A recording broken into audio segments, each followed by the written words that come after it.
The Constitution says that there's a window where you can run as an independent. What is the essence of forming a party? How important is it when one is in a party as opposed to running it independently? Let me tell you this. I've spent almost 40 million. Trust me, it's not an easy task in forming a political party, in having registered members, registered voters in each and every county, minimum 24 counties, having 24 offices in 24 counties, and going to that legitimate test by the laid down by the Register of Political Parties to pass through that. And all those regulations were formed by politicians. Everyone has got a right to franchise himself in any legal thoughts that he has. Form a political party, even if there are 1 million, let people form political parties and move on. But because now they saw that competition, they came up and put very stringent measures. And at the same time in Parliament, they voted for themselves by saying, by stipulating areas of finances, by saying that if a party has got this amount of members of Parliament, then they should be given this amount of money. And at the same time also they came up with very stringent regulations whereby they expect us, who do not have government funding, to meet at the same threshold. Hold it right there, Professor. I want us to discuss the parties now that we have two, leaders that, have parties or, are leaders of new parties, so to speak. And we'd love to know just what goes into the formation of these parties and these tough times that you speak about. But before we even get to that, let's get to hear the view of Honorable Dr. Makali Mulu, who's joining us virtually in regards to the IEBC and, of course, the coming in of the new commissioners. Dr. Good morning. Good morning, Linda. You well? I'm well. Are the coast? Yeah, I'm the part of the budget committee. All right, it's good to have you. Yeah, we are doing what we call post-budget review. Okay. Do we want to speak about that honestly? Because when it comes to the aspect of budgeting and monies in the country, it's just one thing. Maybe I'll ask you to tell us more on that later on. But even before we get to that, the IEBC. Yes. Okay, thank you, Linda. Good morning, Honorable Neto and the Professor. Good morning. Morning, Mheshimiwa. I'm really happy to have a chance to sit with you again, Honorable Neto, and I've heard your comments on IEBC. Really, Linda, I think the way Neto has put the issues, that's the true position, that the Krinkler report did recommend some very serious and important recommendations for improving our electoral process. And I think what we've now done as Kenyans is that we don't seem to have learned much in terms of lessons learned. Basically because, as Neto puts it, we were supposed to have taken about anything done before 1 year to the election is not really assessed to be the best strategy. So for me, I think really, even as we talk about issues of gender representation, issues of regional representation, the timing we really put our commissioners in place. I don't think it gives them that enough time to do the kind of preparation we require for our elections. And Linda, in this country, elections are really very, very, I would say a very emotive issue. And actually most of the issues, violence we have been witnessing is because people feel like the electoral process has not been fair to the candidates. So if you feel that you've lost unfairly, then because you have serious followers, they also want to prove that they have not lost. And I think this is a problem we have. And it seems like this year, 2022, it's not likely to be different from another election, from an electoral process management issue, because we're having the same team. And to me, even as we debated the commissioners yesterday, the appointment of commissioners, Linda, you could see that we already have 3 commissioners in place. We were supposed to provide an additional 4, but now the 4 we have added to the 3. Even issues of regional representation, and the constitution is very clear that as you consider these important positions, you must look at gender issues and you must look at regional balancing. But they've been at the level of the House, and the House has approved of it. And I think I agree with Neto when he argues that why would the House proceed to approve of them, the vetting process, and agree that they should proceed to joining the team, yet they acknowledge the fact that there's a problem on the aspect of gender. But Linda, the question is, already the courts have ruled that 3 commissioners, they don't form quorum. And we are already now even debating whatever IBC are done in the past, including the by-elections.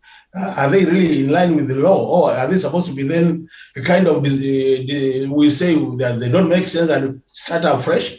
And I think now with this position, Linda, if you are in the position of parliament and you are responsible for institution, you don't want to cause chaos in the country, do we say we proceed without commissioners and we deal with 3 commissioners? Or do we pass the commissioners so that we manage the issue of timing? Because for me, if Parliament said we are not discussing and let's push this forward, we have 2 options. Okay. One option is that we push the elections forward so that we allow time for more commissioners to come in. And the other option is just we say then we go with the 3 and you can't conduct an election. So to me, these are the issues, and it's like a catch-22.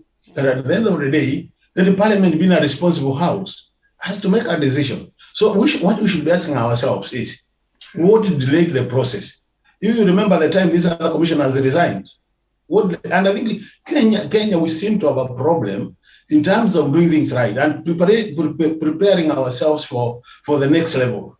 For example, the first lady who disqualified was a commissioner, was it Kombe or something like that? Kombe. She's the one who resigned first. Yeah. Since that, she had not been able to be replaced. Then another 3 came, resigned.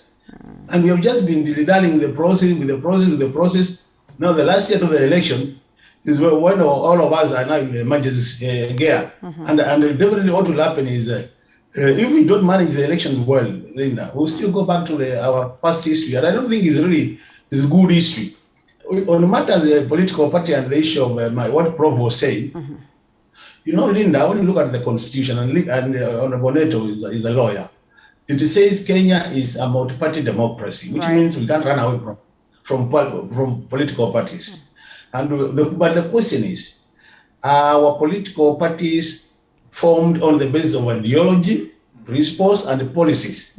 Or are they just grouping so that people achieve what I call short-term agenda? Because there's no way, Linda, we are going to have 74 political parties as at now, and you tell me all those parties are based on ideology, clear policies, and clear principles. So I think we need to challenge ourselves, Kenyans. We need all these many parties. And I think Prof will be a better place to comment on this, because what is happening, Prof has lived out there. And out there is totally different game from what we are going through. Politics is local. And that's why we see, even as we look at what happens in America and in UK in terms of management of election, Linda, we must bear in mind that Kenya is a local environment which you must also appreciate. Right. One time, Linda, was German when elections were being conducted, and you could not realize there was even an election going on. Why? Because you leave your home, you vote and go home. You don't have to be told vote for who, because you're able to look at their policies, manifestos, and on the basis of that, you cast your vote.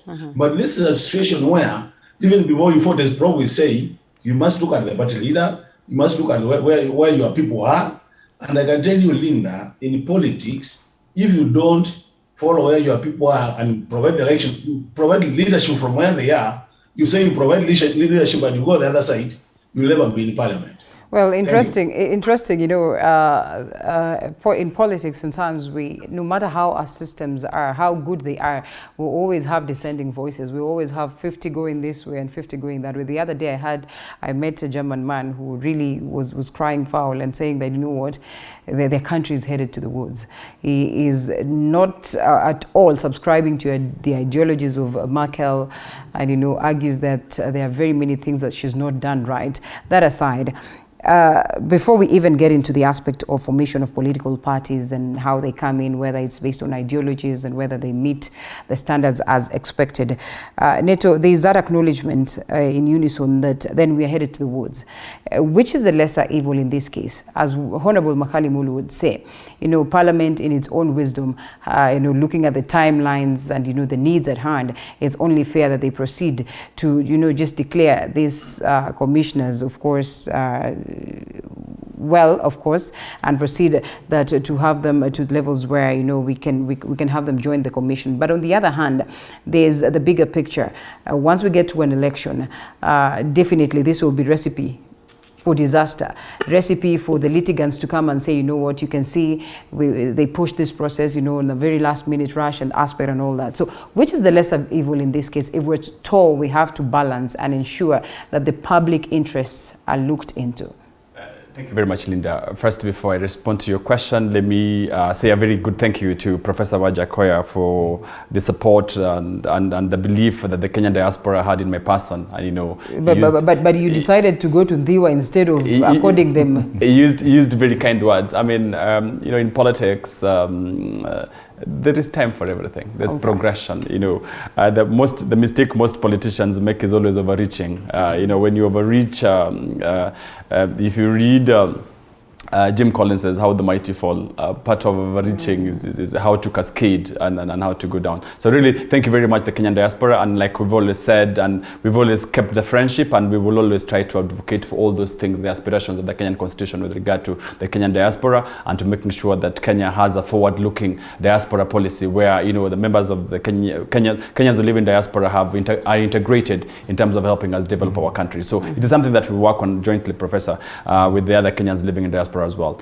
But having said that, my friend Makali Mulu, I wish he was on set. When you're far away in Mombasa and discussing very serious issues from the window and maybe looking at the beach, maybe sometimes it then gets disconnected. First of all, to say that Parliament in its wisdom, Parliament in this place did not have wisdom. Yeah. Let us not misuse English phrases. He says very well, Parliament are the ones who are supposed to be initiating the process of the commissions. Parliament in its oversight role, in fact, I think having been a parliamentarian, the arm of government that has let Kenyans down in the past 4 or 5 years has been the House of Parliament. Number one, they knew for a fact that commissioners were not in place from the 2017, and that we needed commissioners to conduct the next election. It didn't require nothing else. This is lack of wisdom. So they're pushing us for their lack of wisdom to then take anything. I mean, to tell Kenyans that Parliament didn't have an option is now how to, the founding fathers of this country will be turning in their graves, because that is irresponsible, to say the least. We cannot say we did not have the chance to obey the law or to do what the law requests of us because there was no time. Whereas the whole time was there. You remember the Committee of Justice and Legal Affairs, which is the one in charge of vetting or putting in place commissioners, were busy with the Broken Bridges Initiative and also trying to shift chairs. They were busy changing who is becoming chair, who is becoming vice chair, preoccupied with the wrong things which are not what is in the interest of Kenya. So let us agree that, for example, on this particular, on IEBC, Parliament dropped the ball. Number two, constitutional principles. When you're going to be discussing the principles of two-third gender, regional representation, the principle of constitutionalism demands that we need to live to the aspirations of that very constitution. There is no way you're forcing us with Kenyans from one particular part of the country, or Kenyans who do not show our face. Article 10 is very clear in terms of, the face of Kenya. There is a reason why it's supposed to be the face of Kenya, because our elections have shown that if, for example, there's no Kikuyu, there's no Luo, there's no Rendile, there's no El Molo sitting on that commission, or if there are 2 of them or there are 3 of them in a manner that creates an imbalance in the constitution, in the commission, you already perceive that the election is being rigged. So if that is what we're dealing with, and that is what the constitution wanted to sort out, the constitution wanted to sort out the perception. Those of us who in law says that justice is not supposed to just be done, it's supposed to be seen to be done. And in seeing to be done means that let us hope that because we've spread the cake, there are many people from across the country. At least they're going to be fair. At least when there's going to be a conversation about Raila Odinga, there's going to be a conversation about William Ruto, there's going to be a conversation about Uhuru Kenyatta. The Kikuyu, the Kalenjin, or the Luo in the commission is supposed to be checking. That is the whole idea, because there's been a level of mistrust. So to take us back to a place where you're giving us commissioners because there's no option, I think is reckless, is irresponsible, and Parliament dropped the ball. The damage is done already.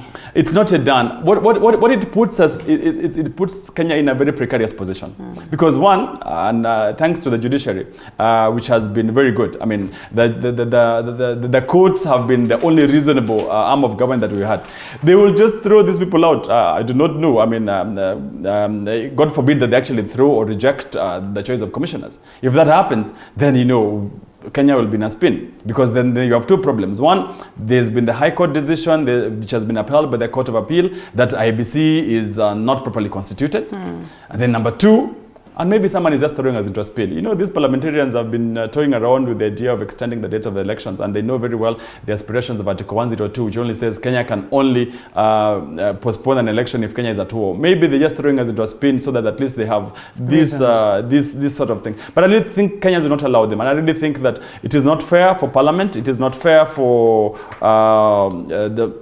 the House of Parliament to have sat and reneged on the ball for this long. So I really think Kenyans cannot live with mediocrity in the name of there was no time, it's a catch-22 scenario. I think there's no wisdom in that. Professor, as we close on this, yes, let me allow Professor come in. And we are getting to levels where we're comfortable, in not upholding the rule of law. We are always in contempt of court. When we speak of a scenario where the court has declared this, and in that knowledge we still proceed to have these individuals on board, what really are we breeding, and what does this mean, and where does it land us eventually? When it comes to contempt of court, Matiang'i should have left this office long time ago. All right.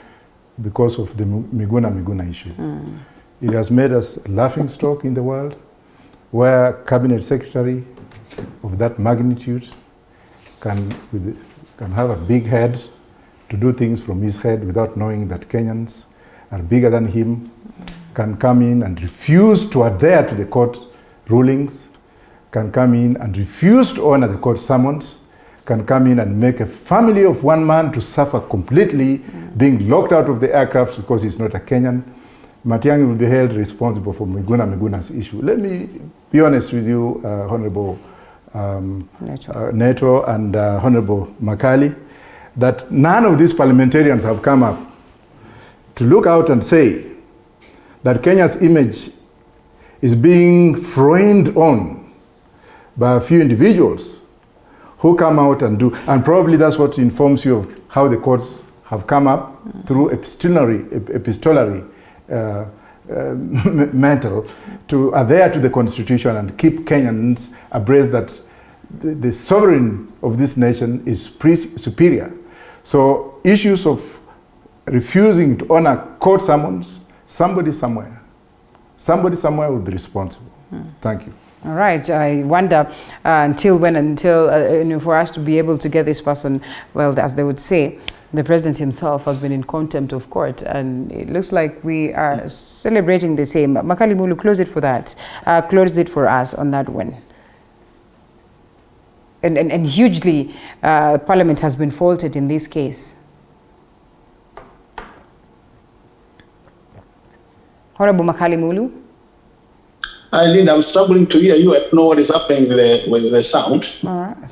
Sorry about that. I don't know. You want me to comment on what? We are on the aspect of the contempt of court. We appear to be very comfortable, doing this, flouting what it is that the courts have dictated. And, it's almost becoming hard for us to, just uphold the rule of law. And hugely, Parliament has been faulted, and therefore, there is no way it gets itself off the hook in terms of, the constitution or the constituting of the IEBC, and also the bringing on board of these new commissioners. Linda, as I said earlier, I think, Honorable Neto is a ranking member of Parliament because he served 2 terms. And really, Linda, Neto understands the dynamics of Parliament. There is always an ideal situation and the practical situation. Neto, we were together in 11th Parliament. I can remember, Honorable Neto, we served less than 5 years. We got about 8 years less. And actually, the discussion was that we see whether we can cover the 8 months by changing the election date. And Kenyans said no. So it's obvious 2022 elections will be taking place in August 7th. So the question is, Honorable Neto, now, if we didn't have commission, and I agree with you, it might have taken time for the process to be initiated, but I'm not saying Parliament does not take responsibility, but I'm just saying, where we are today, what decision will we have made differently from what the decision made by Parliament? Because the question is either you have no commission to conduct elections, and then Kenyans will start saying parliamentarians want to extend their term. You know, the constitution is very clear.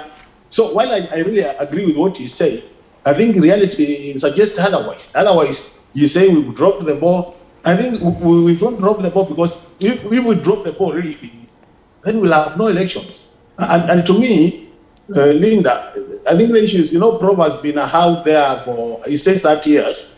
And I wish him well. He's going to be a presidential candidate. I only hope that if he comes over with the practices of how things are conducted out there, it will be going to be a very theoretical framework.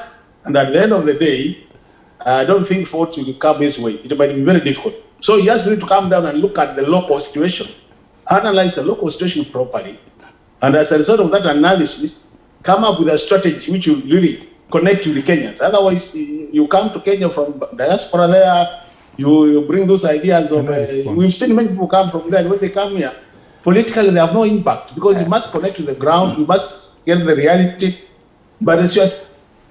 We give Prof the right to respond, and Professor, adjusting or readjusting to local politics to you, will that be going lower? And what then does it mean, for a country that is keen? Sorry? Am I breaking? Somehow, yes. We can allow Professor respond.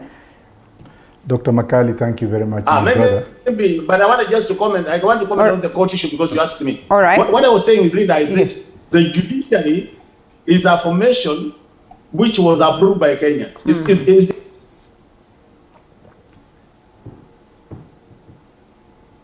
It's gone. Professor. At the end of the day. Technology. Thank you. Dr. Makali, I know you're trying your level best to come forward, and I like the way you have been pointing things. I think you are very right. I should be inviting you very soon. One thing I wanted you to know, that even though you mean well for me... I hope Dr. Makali is hearing us anyway. Yeah. All right. Even though Dr. Makali means very well. And I really like people who are very honest, who are very sincere in their prescriptions. But one thing I want to let Dr. Makali to know is that Roots Party has been in the existence since 2010, which means that I've been here from 2010, which means that I've been very much acclimatized with the situation. It's not that when I was outside, I didn't know what was happening. And for your information, Dr. Makali, did you know that we in the diaspora fought very hard for the transitioning of this country? Did you also know that Honorable Mskari Kombo recently accepted on KTN interview that it was Professor Wajackoyah who was fighting for the unity of Ford when he invited Masinde Muliro to London? You do not know. And secondly, I'm also a practicing advocate here. I have been here from 2010. My political party is older than UDA, is older than TNA, and it's older than others. I am very much on the ground, and to say much, I was a chokora in the streets. I know these streets of Nairobi better than you do. I know what happens in this country better than probably you do. And I'm not saying that I'm a guru in this, but I wish you came to one of my journeys. If you can learn only that I'm controlling Nairobi right now, you'll be very, very shocked and very surprised. But I'd not want to come out and open a can of worms. I would let that go because you have been very sincere in advising me, but you find out by yourself. Do some kind of research. I think it's always good, and before I come on the floor, I always do research about everybody. Dr. Makali, I've also built a clinic, a school in Mwingi through Hare Krishna. Maybe you may not know, but we shall have a cup of tea so that I can know how development conscious I am. Thank you very much, my brother. I think, Linda, there are a few things. You know, Makali is my friend. I just hate the fact that he's breaking, and I think once or twice he's breaking, so that at least I have him properly. But one is, yes, it's true that I'm a ranking member of parliament, and I said that it's a sad thing that you know, part of the reasons why I'm out of the House of Parliament for right now, and I'm hoping the people of Ndewa would be kind enough to return me on August 9th, is one, the things that Makali said that I agree with. Number one, at least he's agreeing that the election is going to be on the 9th of August 2022. I think we need to assure Kenyans that is going to be the position, and I think any attempts to try to push that particular date should be fretted upon. So I think that's a good thing. That's number one. But number two, it's that it is this reality that Kenyans or parliamentarians like my friend Makali always try to talk about, the reality on the ground. This reality needs to be readjusted. And you know, I just like to tell my friend Honorable Makali, and I want to try the two things with regard to the principles of constitutionalism. You know, whenever you are interpreting law, whenever you are enforcing law, always imagine that law in the hands of another person or in the hands of the enemy. You know, I'd just like to draw his attention to, you know, when Jubilee, members of Jubilee were pushing through the security amendment laws in 2014. Little did they know it was going to bite them. You know, so the moments when you sit in the positions of power, when you sit in the positions of you know, like we've seen right now in the morning, the CS Interior and a few others, they must know that, you know, power is fluid. You know, you can't sit in the positions of power forever. So each time you're in the position of power, first of all, you must make law. Imagine that law in the hand of the enemy. What is my enemy going to do with that law if that law is in his hands? That's number one. Number two, when you enforce that law for eternity. You know, that is a principle of constitutionalism and the rule of law. So that you know, look at people who thought Africa is replete with examples. You know, if you see the Mobutu Sese Seko, he built a big, put a golden sepulchre. You know, really expensive households. If you go to the Congo right now, Mobutu sepulchre is gone. It's in ruins. It's a waste of time and waste of money. Look at the family of Dos Santos in Angola. You know, for the longest they were in place, they were in power. Look at what happened to them. Look at the family of Tolbert in Sierra Leone. Look at Laurent Gbagbo in Ivory Coast. So Africa has examples, and you can be so sure that each time when God gives you a chance, when Providence gives you a chance to be in the position of leadership, you must then use that leadership in a manner that is good for your grandchildren, is a manner that is good for you. So to sit and opposite, for example, that think that our hands are tied. Your hands are never tied. That one single lone voice in the wilderness always makes the entire difference. And that is why I really think constantly, those of us who are in parliament, sometimes you must take a radical position. And that radical position is not just for yourself, it's also for the good of the country. But the second thing, now that my friend Wajackoyah was on attack, I really needed to come to his rescue. Okay. I mean, ordinarily, you should have let me defend you as your advocate, because you've been very nice to me on calls. You know, we you know, to be liberal and to find a political party like Roots Party, for example, it shows that you stand for something. You know, the reason why people find political parties, the political parties in Kenya need to be answering the question why. Why are we finding a political party? And sadly, just that Makali is not a party leader, so I'll not fault him. If you ask him why WIPA, for example, is formed as a political party, maybe he might not answer the question why. You know, if you ask a couple of other parties, the others that are folding up soon, why did they find the political parties? They might not answer that particular question why. You know, political parties are supposed to be instruments of governance. They're supposed to be instruments to take political power. And you know, that is why for us in the United Movement Party, we are very deliberate. You know, the last time I was on this set, they were telling us we plant trees, we do all manner of things. But the reason why we're doing that is because we are progressively moving towards taking political power as the United Movement Party. As a political party, you know, we really know why we founded ourselves. We want to deal with the issues of youth unemployment. We want to deal with the causes of environment. We want to deal with the rule of law issues. That is why whenever I come on set, I know that I must speak on rule of law issues, because that is what my political party, the United Movement Party, asks of me to do as the leadership of the party. We also want to make sure that the economy works for all of us. You know, when you see that the ratio, one person in power has 257 police. Now, the ratio of the Kenyan, the ratio that is prescribed by the United Nations is that, you know, there should be one police person for every 450 citizens. Yeah. Kenyan ratio right now still sits at 1 for 1,150. So when you have the ratio of the Kenyan police at 1 to 1,150, and one single person has these numbers that they prescribe, that shows you it's a system that is at fault, that we need to be increasing the number of young men and women who enlist in our police, not discussing who has been given what. And I think to reduce this particular conversation of our security into issues of who has 250, who has 100, who doesn't have, who had what, I think it's to lose the point. The point is to ensure that as a rule of law principle, as a political party, United Government Party, we want to ensure that Kenya moves to ensure that the police to citizen ratio of 1 to 450 is attained. That is what we need to be working towards, and not just sitting us and telling us, entertaining us on TV every day with regard to who has what. I think this is really, really short-termist, and that is why... Much?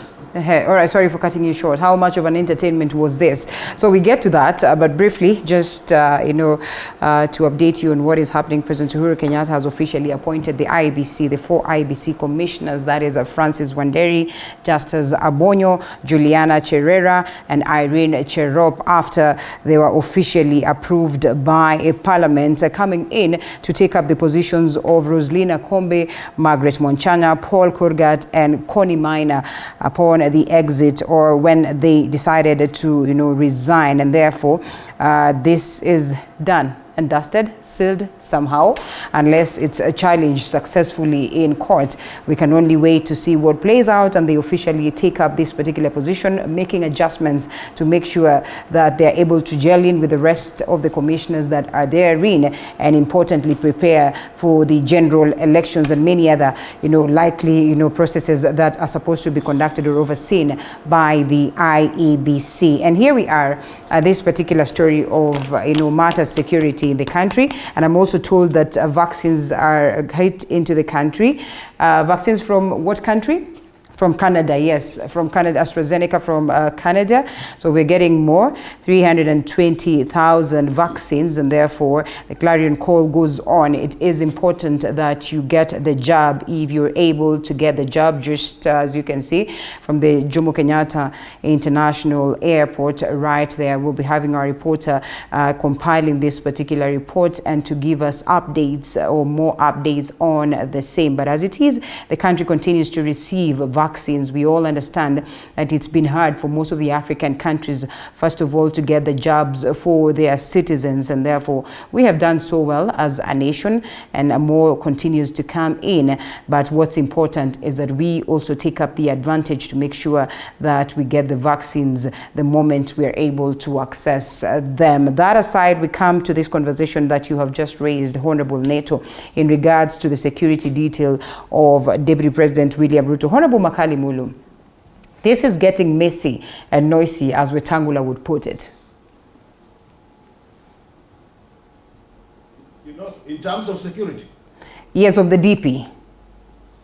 And now, of course, the revelations by the CS for Matters Interior, and as Honorable Neto would say, this should not be the point of conversation. The point of conversation is to whether we have really attained the UN stipulated ratio of police to citizens. And reality is that we are way, way, way below. Linda, as I said, and maybe before I come to this, let me just have a right of response to 2 or 3 issues which are raised by Prof and Honorable Neto. Linda, the truth of the matter is, Prof knows, him being a scholar and I've been a scholar, research is a part of the game. But I think we're not coming to discuss him as a person. We are coming to discuss national issues. But what I was just saying is, I wish him well. He's a party leader like Honorable Neto. And that doesn't mean because I'm not a party leader, I don't really know what happens in the party. I'm actually a very ranking member of White Party. And I can tell you, I'm surprised when Neto says that some of the parties don't know why they are formed, even they are formed to improve economy and all that. That's far from the truth. The truth of the matter is political parties are formed to take over power, get the instruments to lead, so that you're able to implement your policies. That's the basic principle. And anybody who forms a party not on those basis, then those are briefcase parties, because there are those who form just to make money. Now that people will be looking for tickets to contest on political parties, so that if you don't get the mainstream parties, you go these small ones and get they give you a ticket, they sell to you, So there are some also commercial in nature. We know, we are in Kenya, we don't live out there, we are in Kenya. But basically, the question you're asking, Linda, is the issue of security. For your information, Linda, other than being a member of the Budget Committee, I'm also a member of the National Security and Administration and National Security Committee. And the truth of the matter is, security in this country is a very, very key issue. Actually, all these things you want to achieve, economic development, social issues, you can't achieve them if you have no security. That's why we always say security sector becomes an enabler in terms of achieving our goals. And really, what was done yesterday, Linda, for me, is very important for this country. Mm-hmm. You know, this country, we want to run this country on the basis of propaganda. As politicians, Neto included, we assume propaganda will take us far. But Prof can tell you, him and me, we believe on data. And what happened yesterday, we got the data as it is, the facts. And the Kenyans who are left there now to make their own conclusions. They can say who is cheating us, who is taking us for a ride. And one of the things I want to say, Linda, which I must say openly to Kenyans, and anybody who aspires to be a politician in this country, we are no longer leading Kenyans of 1960. The Kenyans we are leading are very enlightened Kenyans, very, very intelligent Kenyans, who are able to even read between the lines of what we say and make conclusions. So this is the time for people to tell the others the truth. On Linda, for the last 2 days, Kenyans had been taken through what I call cinema. That the security of the deputy president has been messed up, it has been degraded, he is now the victim. And really the truth of the matter, yesterday, Kenyans were told what kind of security our DP has compared to the former orders of that position. Mm-hmm. And that's what we are saying. If you compare him and the former orders of that position, you can see really we have a problem. And I like what Neto is saying, that we're having a challenge in providing security to our Kenyans. The ratio currently is about 1 to 600 Kenyans. So if you just do a quick mathematics of what now the DPS and what Kenya should be enjoying there, the security is enjoying today should be benefiting about 15,000 Kenyans if we went by the current ratio.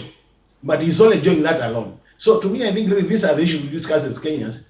But you know, people have been saying he has no security. So to me, I think really let's be truthful on what we say, Linda, that we tell Kenyans the truth, provide data or statistics, so that at the end of the day, we don't use propaganda. There was a lot of propaganda all over the place, and this is a problem with the politicians. I'm a politician, but I think we need to grow up and get to the next level. This idea of really taking small things and grow them out of proportion, occupy so much time. And then I think really we need for me, I think the social media, and even you people of the media, you really also to be responsible in terms of what we report. Because at times you feed Kenyans with information which most of the cases might not really be the truth. And I think really we need to get to that level where Kenyans are told the truth. So how is this propaganda, Dr. How is it a propaganda when, you know, adjustments are as clear as we had the GSU, which is what the Constitution dictates, and then they are phased off, and now we have the AP? But Linda, you know what you are forgetting? 2018, yes, we engaged on police reforms when we merged the police and the administration police. Now, the administration police now has specialized units.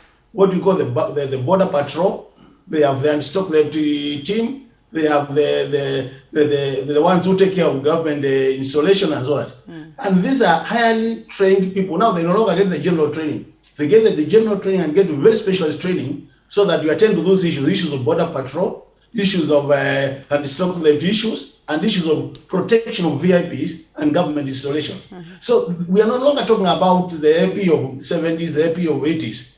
We are talking about the AP of 2018. AP who has gone through very specific training to take care of those issues. So this is just not, by the way, for your information, we have now the Kanyonyo installation, which trains now some of these specialized units. If Linda, you visit there, and I want to challenge my colleagues to visit. If you visit there, Linda, most APs now are more trained. They are open at if not the same level with GSU, they are above the GSU in terms of specialized training. Thank you. All right. Well, let's allow Professor come in briefly, and then you give us your sentiments as well, Honorable Neto. And here we are. As many would argue, probably we have discussed this for the longest of time, but now new revelations that you know, the DP's office has somehow you know, challenged. But here we are. do we continue talking about it some more? Do we continue reading so much into it? Why at this particular time? You know, a win for government in this particular case, as many would say? Dr. Makali, I agree with you in totality. What people forget is that I've been a police officer for many years. I started as a police constable. The Deputy Inspector General is my classmate, both at recruit level and also inspectorate. People like Ashimala and the entire spectrum in the police, including the intelligence, I've been with them. I'm highly trained in the uniform and trained in the intelligence, and not only trained in the country, trained in a lot of areas. So when it comes to issues of national security, it's an issue that I will agree with Matiang'i on Matiang'i's revelation. Obviously, I have to speak on the good and on the bad of both sectors. When you get a deputy president of a country who has amassed so much wealth, which is now here, and thank you very much, Honorable Matiang'i, whereby he misuses public funds by having police officers to guard his private property, and we don't talk about it? Really? Really? Where we have companies like Kitengela Glass, which are entirely private, being manned by taxpayers' money, we don't talk about it. Where we have Western Hotel, where men and women go to do their juju and voodoo at night, guarded by the police officers, we don't talk about that. Really? Where we have Murumbi Farm in Trans Nzoia, Transmara, where we have police officers guarding that farm, GSU, and how much do you think it takes to train one police officer? How much do you think it takes to deploy him? How much do you think it takes to have that officer who doesn't even have enough housing, enough resources, guarding somebody's farm, somebody's properties? May God bless this country. And then you go on and you see ADC like Kipia Mutara Ranch, you see Dolphins Hotel in Mombasa, you see Mata Farm in, come on, let common sense prevail. If you look at the Queen of England, she has 3 officers, and then she has 40 others and 4 sentries, each posted at Buckingham Palace in the Far Coast. We have St. James Palace, 2 in front Friary Court and what have you, and you'll hardly see even the Queen of England having a motorcade other than 1 motorbike and the Queen and her driver. In this country, and I'll start even with the president, you see mayhem on the road. You see mayhem even with the ministers. You see ministers driving, allowing to be driven on the other side of the road, causing mayhem like ambulances. This is the sanity we have in this country. You go to Central Police Station today, look at the houses of the police officers. There's grass growing everywhere, yet they are guiding somebody. For God's sake, Roots Party will root out all this. Look at the Prime Minister of Sweden. Look at the Prime Minister of Norway. They each had maybe 1 guard, if at all. There's quite a thin line on this one, and a grey one for that matter. We need to understand what more needs to be done towards ensuring that these public offices are well protected, because then one would call them public property, and therefore it's important that they are well protected. But to what level? After this short break.